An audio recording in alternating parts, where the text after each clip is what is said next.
जय गुरु जी की।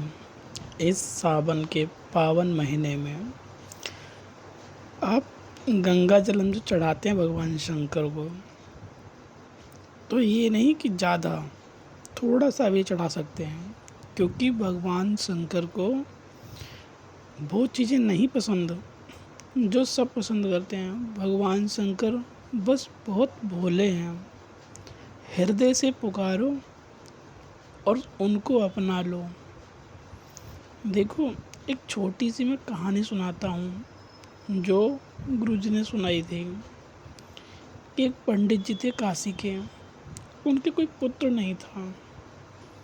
उनने भगवान शंकर की सेवा की और भगवान से कहा कि हे प्रभु, मुझे एक पुत्र दे दो। भगवान शंकर प्रसन्न हुए और उन्होंने उनसे कहा कि पुत्र कैसा चाहिए। जो नालायक होगा उसकी आयु लंबी होगी और जो लायक होगा उसकी आयु कम होगी। तो पंडित जी सोचने लगे कि नालायक तो जीते जी नरक दिखा देगा, लायक ही पुत्र दे दो आप। भगवान शंकर ने उन्हें एक पुत्र दिया जिसकी आयु 5 साल की। पुत्र घर में हुआ। पंडित जी बहुत खुश हुए, लेकिन उनको एक चिंता सताने लगी कि इसकी आयु सिर्फ 5 वर्ष की है। पंडित जी बहुत चिंतित थे। महात्मा के पास गए और कहा कुछ उपाय बताओ। तो एक संत महात्मा ने कहा कि तुम इसे प्रणाम करना सिखाओ, ये हर एक को प्रणाम करे, दंडवत। पंडित जी ने उसे यही सिखाया।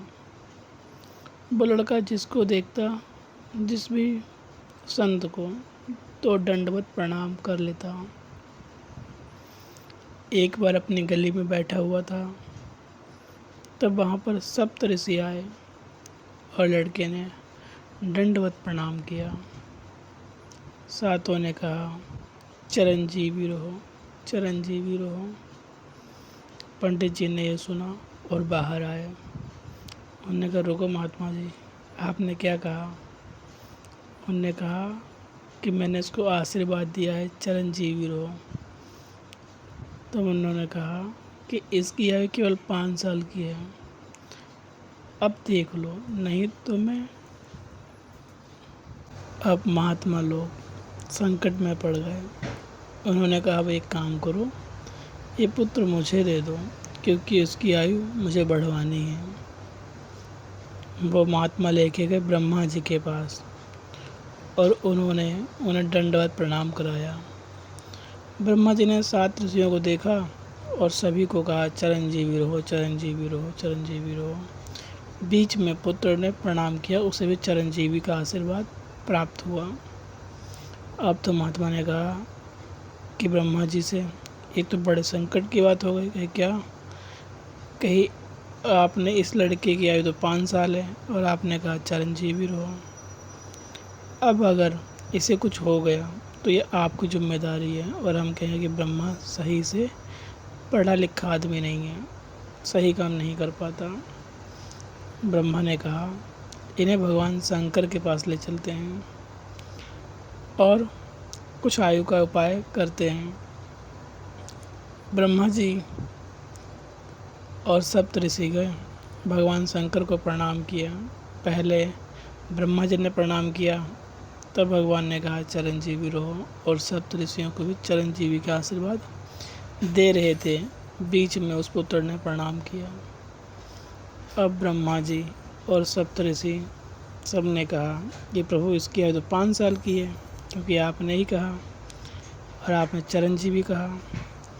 तो उन्होंने कहा पुत्र तो हमने ही दिया और आयु भी 5 वर्ष की है, ये तो संकट की बात।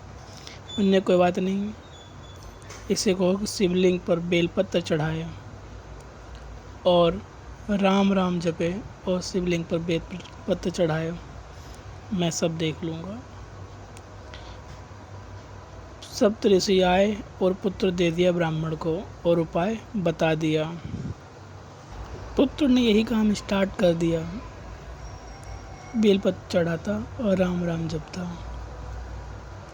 जब यमराज लेने आए तो उन्होंने जैसे ही यमराज ने यम फांस फेंकी, वैसे ही वह बालक शिवलिंग को कस के पकड़ लेता है और भगवान शंकर आ जाते हैं। कहते हैं यमराज कि तुम्हें क्या कर रहे हो।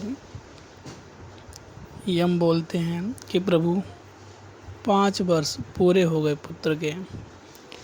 उन्होंने कहा किसके 5 वर्ष? कहा जो आपने दिए थे। कि हमारे तो 5 वर्ष एक दिन जानते हो कितना बड़ा होता है। त्रेता, द्वापर, कलयुग सब कई बार हो जाते हैं, कई ब्रह्मा चेंज हो जाते हैं, तब हमारा एक दिन होता है। तो हमारे 5 वर्ष तो बहुत, तब से वह पुत्र अमर हो गया और उस पुत्र का नाम पड़ा कश्यप ऋषि, जो आज भी अमर ही हैं। जय गुरु जी की।